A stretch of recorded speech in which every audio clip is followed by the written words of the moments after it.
What up? We are back again, episode 5. It's wild to think this is already the 5th week. It's been super fun to create in this way and show you the process of writing a book. It's been really rewarding to talk more about my creative process. I mean, I could nerd out on creativity forever. So it's a really fun thing to express, a really fun thing to share with you. We're really grateful that you're here. Today, I'm going to go through some of the feedback I got from a publisher and also have some really cool conversations happening with a friend this week. And we're going to talk about some new exciting things I'm working on. So let's get right into it.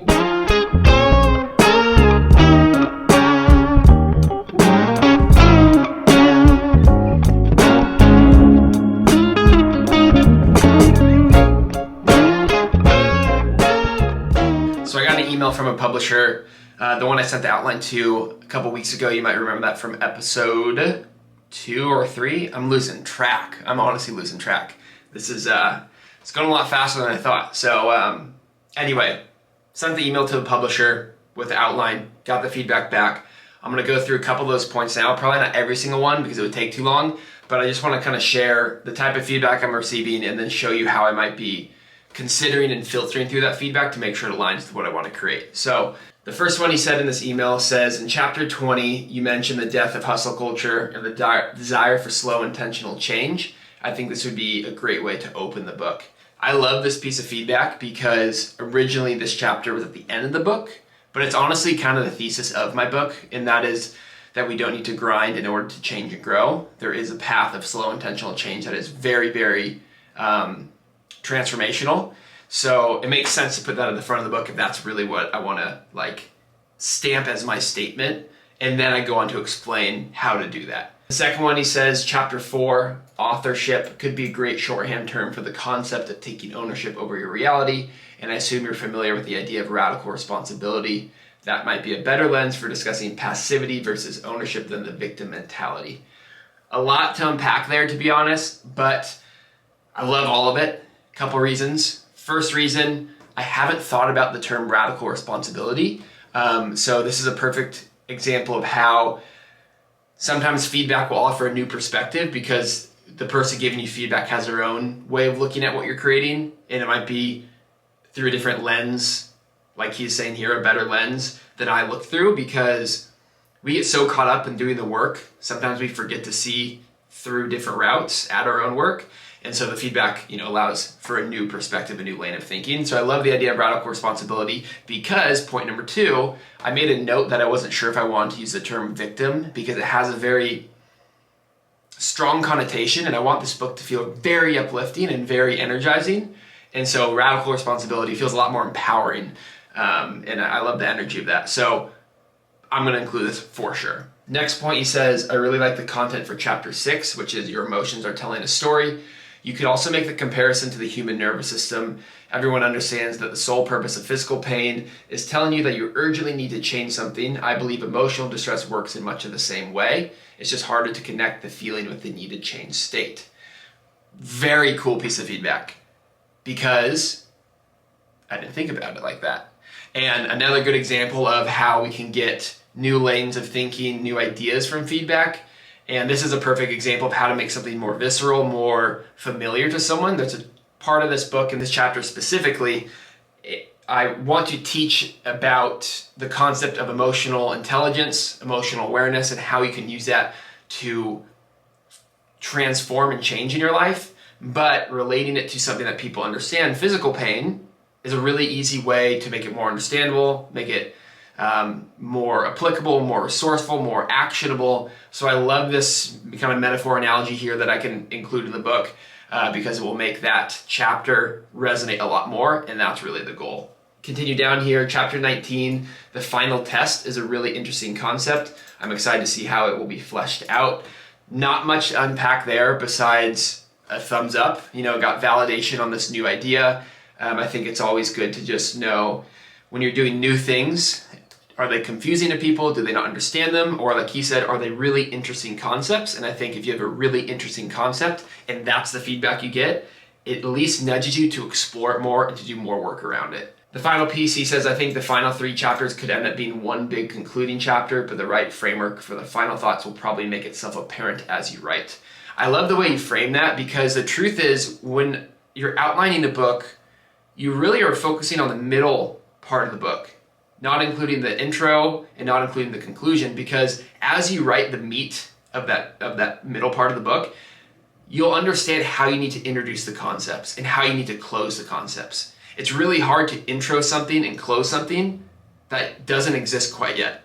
And so as I write more of this book, it will become very clear what I need to do to introduce that information and kind of put it on a platter, and then how I need to round it out and close the loop. So I love this because it kind of nudges me to be more loose on those ends as I continue to develop the book, and then I will see kind of how I want to close it. He ends off with, you're off to an excellent start, but let me know if there's anything else you're wrestling with that I can address.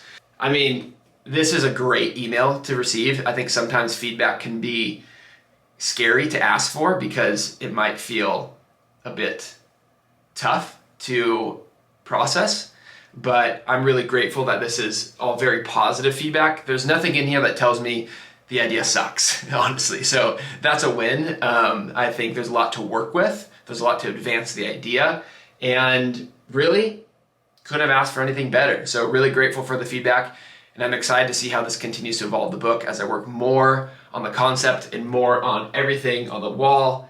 But this is a really good start. So I'm just reflecting on the feedback I got from the publisher, and I think it's important to just understand that not everyone is qualified to give you feedback in life, give you feedback on your creative work. I think it's easy to think anyone can offer feedback, but I believe that feedback is best from people who you trust, people who understand your vision, understand what you value in life, understand what you want to do moving forward, who you want to become.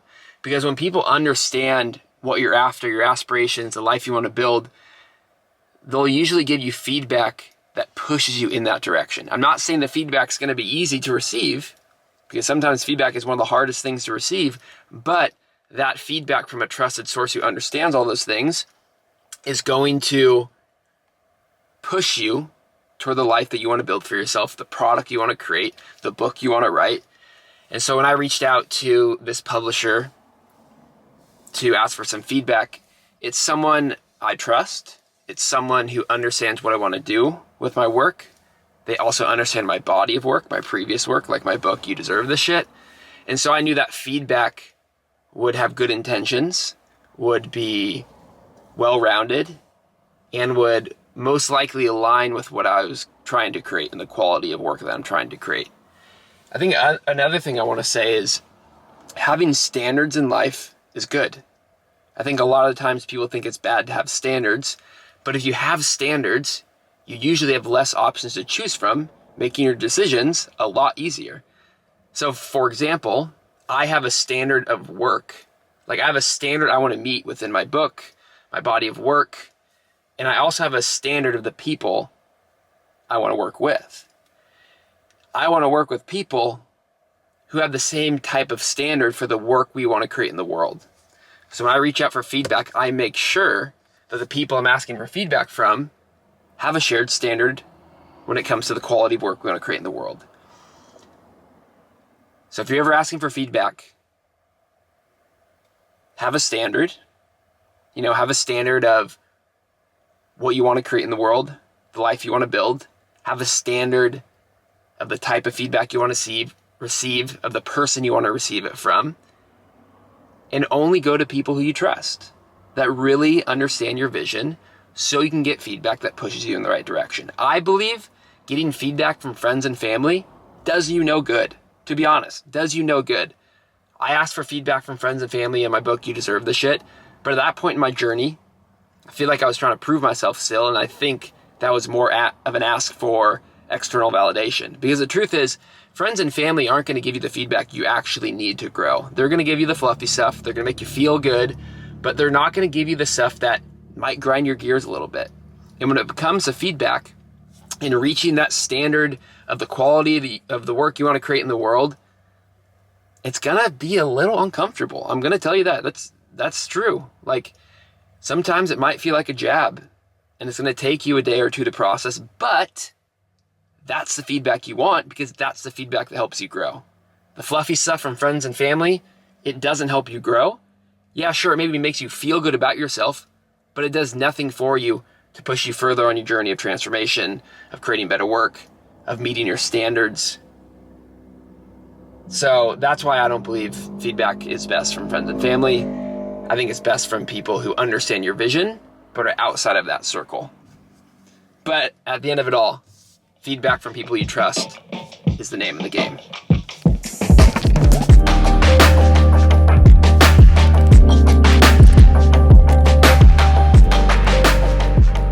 I'm about to jump on a call with a homie, and we're going to talk about something very, very exciting. I'm working on a new project within my whole sphere of being an author. I've had a lot of success with my book, You Deserve This Shit. I mean, I've sold over 30,000 copies. It's garnered over 60 million views online.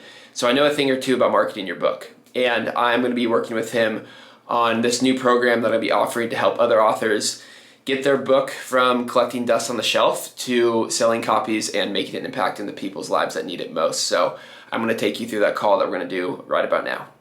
You're going to be on the YouTube right here. Let me get you in. Let me get you in. There he is. With the YouTube stuff, like the audience I'm building there is going to be a lot of writers, a lot of people that are interested in creative ideas, writing books, authors, soon to be authors. Like my hope with this YouTube stuff too is to make more authors in the world, is to make people who are afraid to pursue their ideas or afraid to write a book be like, wait a second, I could do this. Self-publishing my book has given me even more knowledge because I've been involved in all parts of the process from A to Z. And so then I started talking about it with Nicole, and she was like super about it and like really encouraging me to like, she was like helping me see how much value I can provide through offering like book mentoring sessions and potentially building like programs where people would do, you know, long-term like 3-month containers where there'd be ongoing support throughout the book process or book marketing process. And then I was like, oh, like I'm just going to put a message out on LinkedIn and see what happens. And that felt really good to put it out. And then I've just been working the deal with the person who hit me up through my website, and she literally just said I'm down. So yeah, the timing's great because it's like, oh, sweet, I got this call with Bobby that I feel like now have momentum. So that's kind of where I'm at. I think you're going to attract a certain demo, which is like, hey, I've sold my book 30,000 times. Do you want me to help you do the same? Like that, and that should be like that should be an immediate vet of like, Jordan's the guy I want to work with, or like, I'm not ready for Jordan just yet. The 1 hour call is going to be great just because it will get their head thinking a different way. But what the 90 days does, and you've experienced with your coaching, is it becomes customizable. You know, I can really sink into their business, sink into their messaging, sink into who that ideal reader is for that specific book, and then start to think through their world a little bit better. I got to jump. This is great. Cool, man. Yeah, I appreciate it. If you ever want to jam more, please let me know. But I think you're going to absolutely crush it. And a combination of this and the speaking is going to get you to be able to fucking take the leap. I'm telling you, man. Yeah, I feel it, man. I appreciate your support and reaching out. It means a lot. That's what I'm here for, baby. All right. Peace, man. All right, bro. Talk to you soon. Have a great day, all right? All right. Crush the week, too. You too, man. Peace. All right, just got off that call with my buddy Bobby, and we are working up a really dope new mentorship program for authors, aspiring authors, people who are stuck on their author journey, who really just want to sell more copies and sell more books and create more impact in the world. So I'll put some information down in the description if that sounds like you. But yeah, I think this is the start of something really big.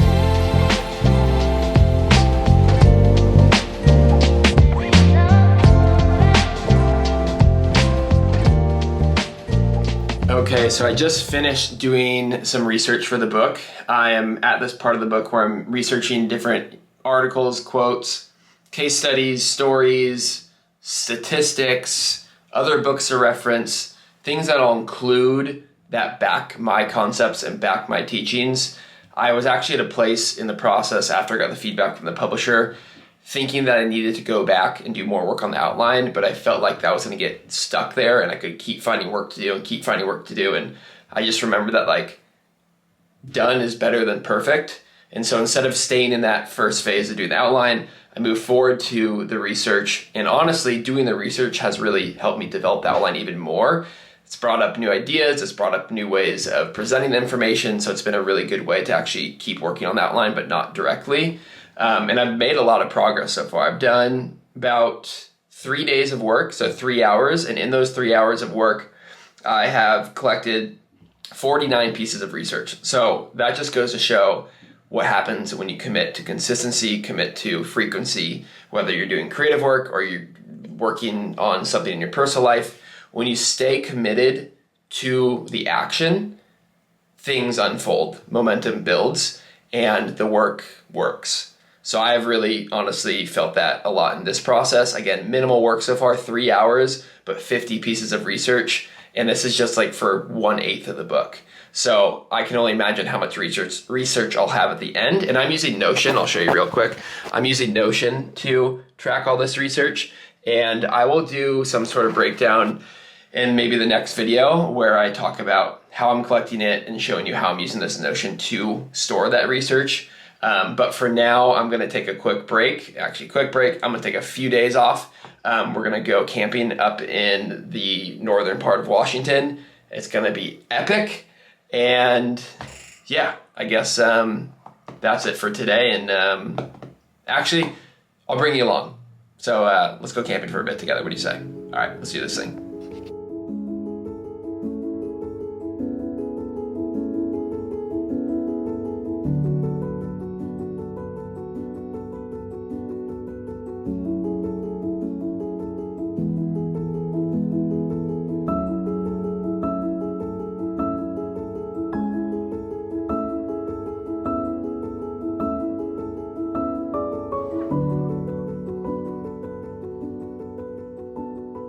We are out camping in Deception Pass this weekend, and it's been really nice to take a little bit of a break from the constant book process. I feel like sometimes we think that taking a break sets us back, but I have had so much more clarity kind of stepping away, thinking about things.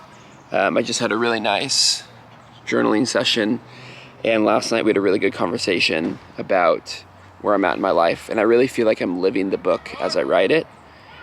For example, I've been feeling pretty stuck in some different areas of my life, and I just want to remind you that's completely normal. Like, even someone like me who has a lot of my life figured out, there are still things that I get stuck on and things that I have to overcome and obstacles I need to figure out.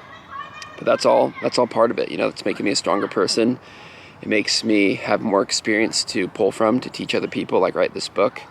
And I wouldn't have had that clarity last night had I stayed in my routine, had I stayed busy, had I stayed working on the book. But now the things that we talked about around how I'm feeling in some areas of my life are things that I can use in my book to deepen the message and also put myself in the reader's shoe a little bit better on what I'm trying to teach. So I'm really feeling good about how that all came up last night, and I know it's going to help me moving forward. But it's been really nice being out here in the trees, hanging out with my wife, and doing our thing.